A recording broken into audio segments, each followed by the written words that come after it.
अस्सलामुअलैकुम प्यारे बच्चों, बृहन मुंबई महानगर पालिका शिक्षण विभाग में मैं Patel Roshan Ara Anwar Hussain MCGM virtual class में आपका इस्तकबाल करती हूँ। तो आइए शुरू करते हैं आज का लेसन। बच्चों, ऑनलाइन एजुकेशन में आप सबका स्वागत है।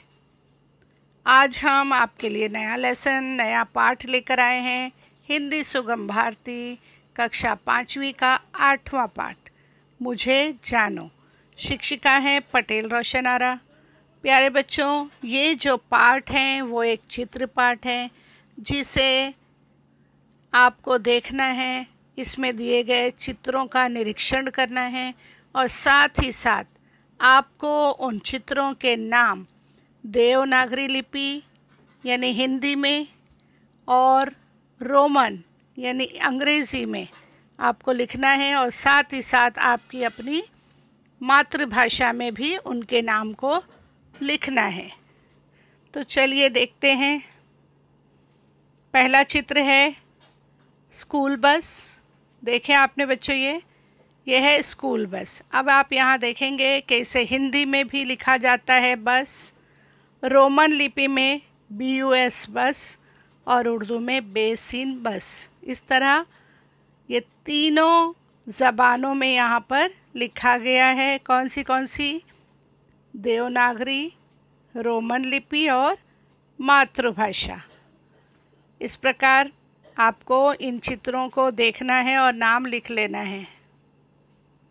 यहाँ देखिए बच्चों, ये है कप, ये है सॉसर, जैसे हम आम ज़बान में कहते हैं, है ना। हिंदी में इसे कहेंगे प्याला और उर्दू में भी इसे कहेंगे प्याला, लेकिन इंग्लिश में इसे हम क्या कहते हैं बच्चों? कप, है ना। लेकिन आपको ये जो शब्द है वो क्या करना है? अंग्रेज़ी में यानी रोमन लिपि में लिखना था, इसलिए PYALA प्याला, इस प्रकार आपको लिखना है। चलिए अब देखिए ये क्या है बच्चों?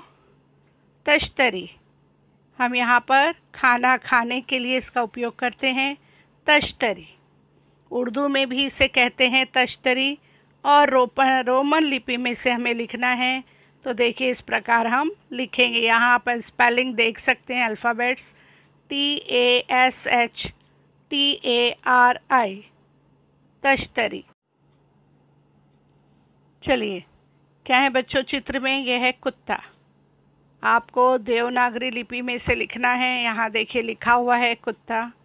उर्दू में भी इसे कुत्ता कहते हैं और इसे अंग्रेज़ी में यानी रोमन लिपि में लिखा गया है कुत्ता, KUTTA, कुत्ता। इस प्रकार इन तीनों ज़बानों में आपको इनके नाम लिखना है और याद भी करना है। चलिए देखिए ये क्या है? सिक्का। हिंदी में हमने लिखा सिक्का, देवनागरी लिपि से कहेंगे, हमने बताया आपको। रोमन में इसी को लिखा गया है सिक्का और उर्दू में इसे सिक्का ही कहते हैं और हिंदी में भी। जबकि आप जानते हैं रोमन लिपि में इसे क्या कहा जाता है बच्चों? कॉइन। लेकिन हमें जो यहाँ लिखा गया है देवनागरी लिपि में, उसी में हमें रोमन में भी लिखना था, इसलिए सिक्का, SIKKA, सिक्का। चलिए देखिए क्या है बच्चों?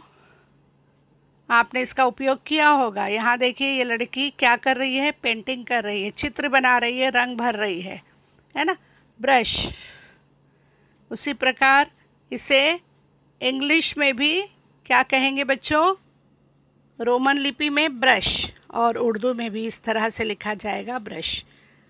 बच्चों आप लिखते जाइए अपनी कॉपी में और याद कीजिए। चलिए देखिए यहाँ पर क्या नज़र आया आपको?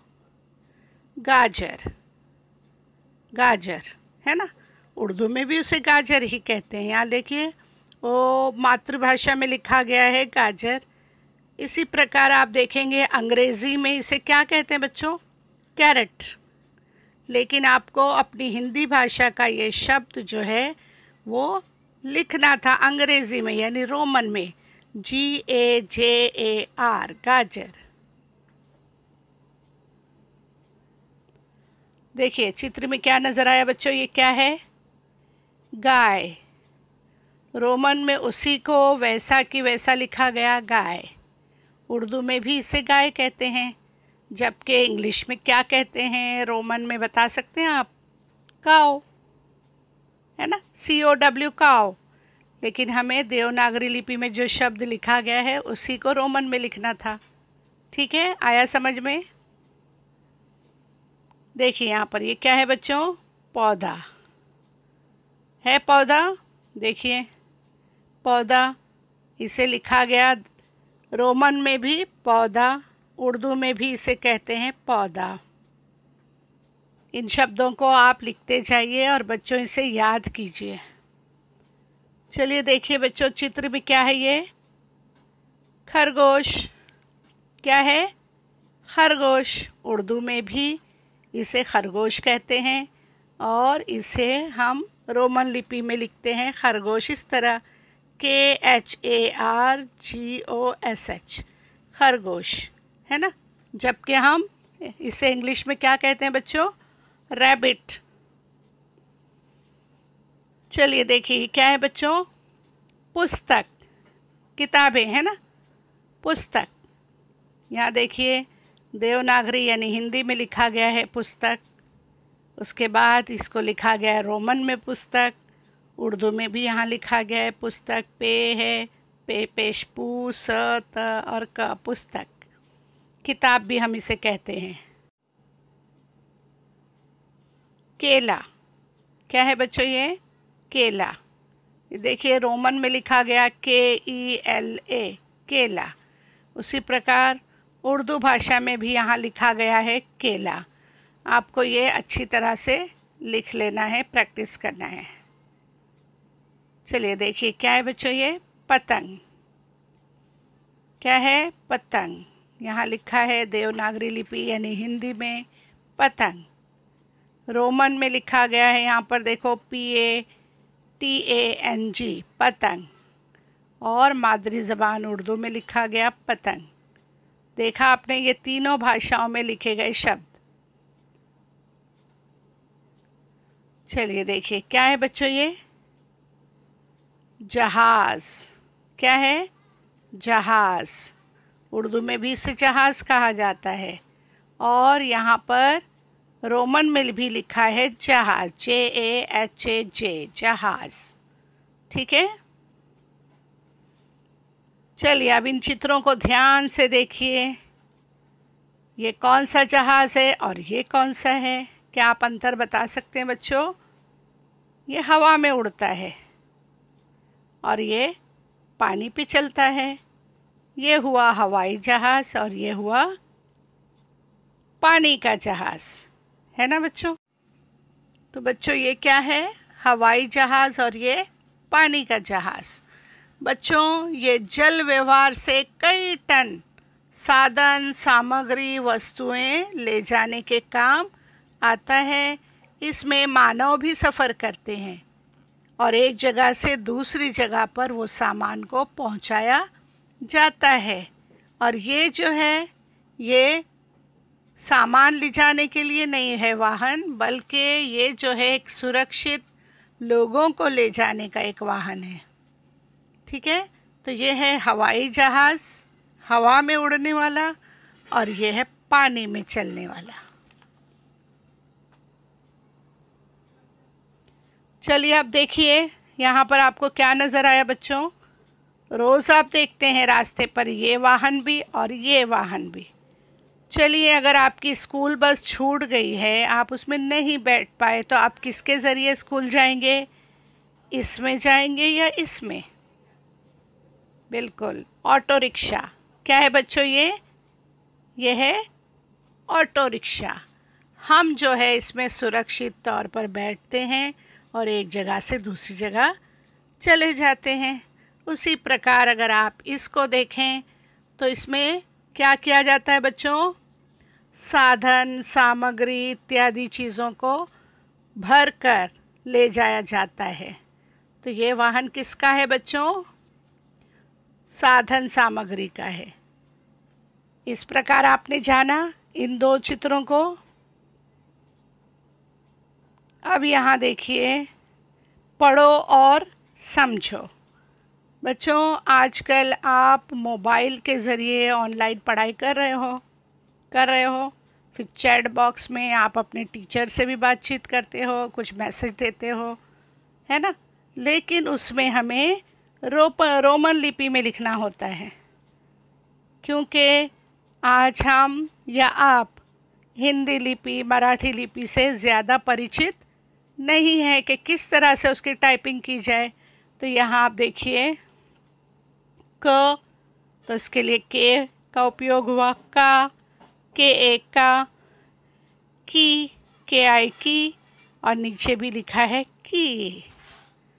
ठीक है, यह स्वर है। कु, के यू कु, कु, के डबल ओ कु, है ना। यहाँ पे क्री, के आर आई, उसके बाद यहाँ लिखा है के ई के। चलिए, ये भी आपको ध्यान में रखना है। कै, के ए आई कै। को, के ओ को। कौ, के ए यू कौ। इस प्रकार ये स्वर है बच्चों। का, के ए एन, कहा, के ए एच। चलिए बच्चों, अब आ गया है हमारा समय गृह कार्य का। देखते हैं क्या दिया गया है। आपको यहाँ पर एक उपक्रम दिया गया है। 10 प्राणियों के और वस्तुओं की आपको सूची बनानी है। क्या करनी है? 10 प्राणी और वस्तुओं की एक सूची आप बनाएंगे। उनके रोमन लिपि तथा मराठी में नाम लिखेंगे, हिंदी में लिखेंगे, उर्दू में भी लिखेंगे। आप जो जो भाषाएं जानते हैं सब में उनके नाम लिखेंगे। आया समझ में बच्चों? चलिए, इनके नाम भी आप बताइए, हिंदी में, रोमन लिपि में और मातृभाषा में। जल्दी से बताइए, लिख लीजिए। ये क्या है?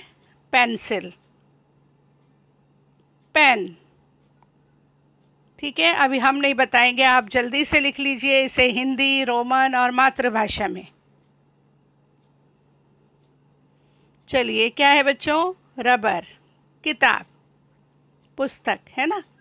अब इनका भी आपको 3 ज़बानों में, 3 भाषा में लिखना है नाम। एक क्या है बच्चों? देवनागरी यानी हिंदी, दूसरा अंग्रेज़ी रोमन लिपि, और एक तीसरा है मराठी या अपनी मातृभाषा में। चलिए, आपने लिख लिया होगा ज़रूर जो हमने आपको चित्र बताए। तो यहाँ से आप चेक कर सकते हैं कि आपने वो सही लिखा। देखिए, पहला हमने आपको चित्र बताए थे पेंसिल, पेंसिल, पेंसिल। तो जो आपने लिखा है उसे चेक कर लीजिए। दूसरा चित्र था रबर, रबड़, रबड़। तीसरा था लेखनी, लेखनी, लेखनी, जिसे हम कलम भी कहेंगे बच्चों। पुस्तक, पुस्तक, पुस्तक। आपको यहाँ पर हमने 4 चित्र दिए थे बच्चों। चारों के उत्तर आपको यहाँ पर दिए गए हैं। जब आप लिख लेंगे तब यहाँ से चेक कीजिए और जो भी गलत है उसे सही कीजिए। इस प्रकार बच्चों, हम आपसे फिर मिलेंगे नए लेसन के साथ अगले सेशन में। तब तक के लिए अल्लाह हाफिज़।